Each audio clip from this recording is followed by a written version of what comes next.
What's going on, y'all? Machiavelli Mills TV. So look, Jimmy Butler and Pat Riley are entrenched in warfare right now.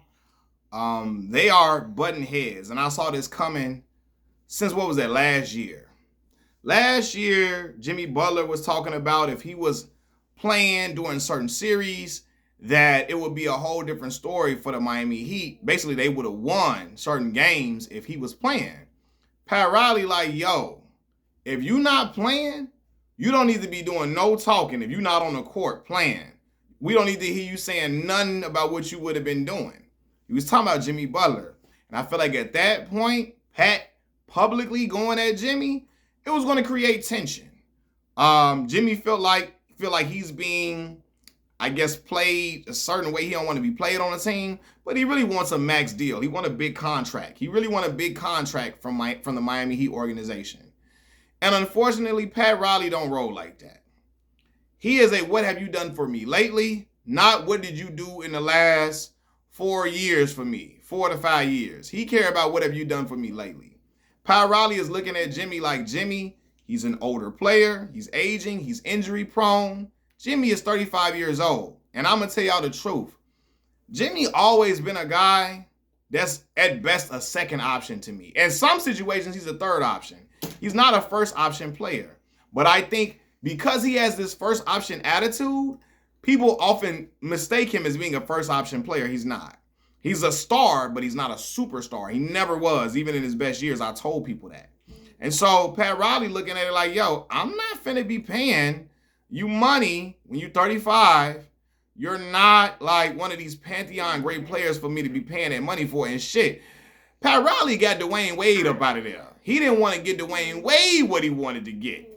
He did that to Wade. The Wade that brought championships to Miami, he doing that. Ain't nobody else got no leeway in this situation. Well, my son got stuff all in his head. I'm sorry, y'all. But yeah, y'all, like he gotta recognize, damn.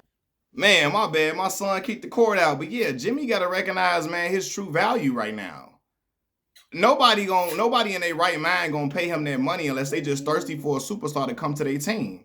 Miami look like, yo, we Miami, Florida. We can get somebody else. Jimmy like, yo, look what I done. I helped y'all get to the finals. I need some compensation. I need retribution. Pat Riley say, hell no. I'm not doing that. And I understand what Pat coming from in this situation. And Jimmy, let me say this too, man. Jimmy, he everywhere he go, he calls in some shit now. He forcing trades everywhere he go. Every time he goes somewhere, the Bulls, the Timberwolves, the Sixers, he always calls in some tension. He calls in disruptions. He getting into it everywhere he go. He getting into it with folks. I'm like, yeah, dude, gotta calm that shit down. But he's gotten passes for it in the past. And I told y'all, I don't care what nobody say, that damn blindside story that he got, the white family raising him up since the youth, and that gave him a little coverage. People love that. Like he had, well, in Chicago especially. Chicago media loved that story about him. They love that story in comparison to Derrick Rose' story, a Chicago public school kid from the south side of Chicago, from the hood. And, you know, Derrick was an introverted person. Jimmy is an extroverted person. He was more talkative to them. He was more palatable to them because of his upbringing in that blindside story type family. Him loving Taylor Swift and country music. Jimmy was more palatable to the white media in Chicago, right? And so I think his personality made him favorable in a lot of cities, even outside of the blindside story. Jimmy always bragging about hard work and working hard. And I told y'all, yeah, we all want to work hard, but Jimmy be acting like he the only person working hard in certain situations.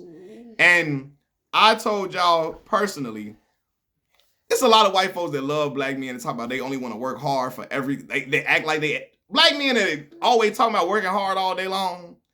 It's certain white media members, they get a damn, that make them feel, they love to hear stories like that. They get a damn hard on for dudes that talk about that, oh, just want to work hard all day, just want to work hard.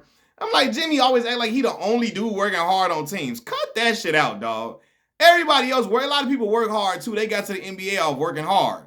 And that's why when he was with the Bulls, Rajon Rondo checked Jimmy and Dwayne Wade for following behind Jimmy Butler, for trashing the young dudes on the team and acting like ain't nobody working hard in here but you. Like, calm down. You feel me? But that's always been Jimmy's downfall. Jimmy think he bigger than what he is as far as stature-wise and player-wise. And again, that has helped him reach his height that he reached, having that attitude and persona. But at the same time, he got to recognize, hey, bro, you're not a Pantheon great player to do certain stuff or to call certain shots like that. You're not. So you got to be cool. You can't just be doing everything these other Pantheon great players do. You can't be demanding a max deal when you 35 and you hurt a lot. Like, you know? And certain way you carry himself, you got to be cool, Joe. You feel me? But again, Pat Riley didn't pay Dwayne Wade initially. You know, he got Shaq up out of there. As soon as Shaq started winding down and looking like, hey, he almost out of here. He on his last few legs. When he started looking like he was on his last leg. Pat Riley like, yo, we got to get him up out of here.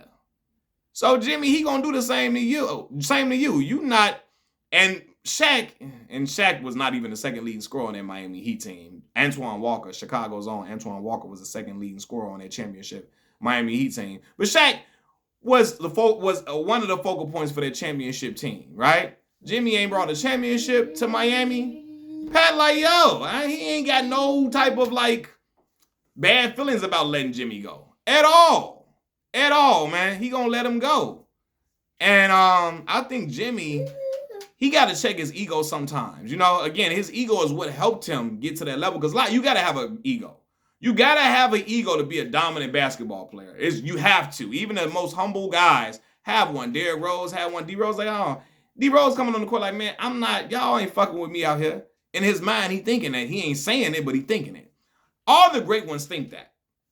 So I think it helped him get to a certain level in his career to where, you know, he became who he was and he made his name and he became an all-star player, all of that. And it got him the money that it got him, having that attitude and that persona. But at times it holds him back because he come on the team telling everybody they ain't shit, they ain't working hard, you ain't working hard as me, so you ain't nothing. Because he had to really work hard coming from Marquette. He wasn't the superstar guy. When he first got into the league, Tom Thibodeau had him on the team, out there on the floor just to play defense and to make hustle plays. Then he turned himself into a really great offensive player, right? But he was always a second tier. He wasn't a superstar. He was a second option to me on his championship team. Jimmy was never a first option on the championship team. And right now he's a third option on the championship team. And I think he got to understand that and recognize that. But I also get him trying to get his bag. I understand him wanting to get money. But just know Miami ain't going to pay that to you. You're going to have to go somewhere where they just thirsty for some, like, ticket sales. They want somebody to come and help their organization look good. You got to go to one of them teams who just looking for somebody that they can claim and help bring in revenue. You got to go to a lowly franchise to get a big bag he want to get. Ain't nobody in their right mind giving him no big, humongous deal like that, you know? And I don't like everything that Pat Riley does, but from a business standpoint, I understand it. I wouldn't be giving Jimmy that type of bread either. Like, Jimmy, I'm sorry, brother. I can't do it. And now they suspended him for conduct detrimental to the team. They trying to get him up out of there now. Pat Riley, you say you want to get traded? Pat Riley gonna say, okay, cool. All right, first he said we not trading him. Now we gonna get you up out of here. We're gonna get you up out of here. And Jimmy just better hope they don't send him to to basketball purgatory. You know what I'm saying? He better hope they don't send him to damn DC. No, not saying nothing wrong with DC. Shout out to DC. Talking about to the damn Wizards, because the Wizards horrible. You better hope they don't send him over there. You know? Anyway, man, because he going to be more mad. Oh, he going to be in there cussing everybody. You're not working hard enough. You're not working hard. I told you, Jimmy loved playing into them tropes of white America. Work hard. Work your ass off. You want to be something like work your ass off, man. So he always hold on to that. I'm the hardest working MFer in here. I'm the hardest working dude in here. He clings to that. But he got to understand, everybody work hard too. You ain't the only one working hard. But he clings to that because he know white media love him for buying into them. I work hard. Just work hard every day. They love him playing into that shit. But yeah.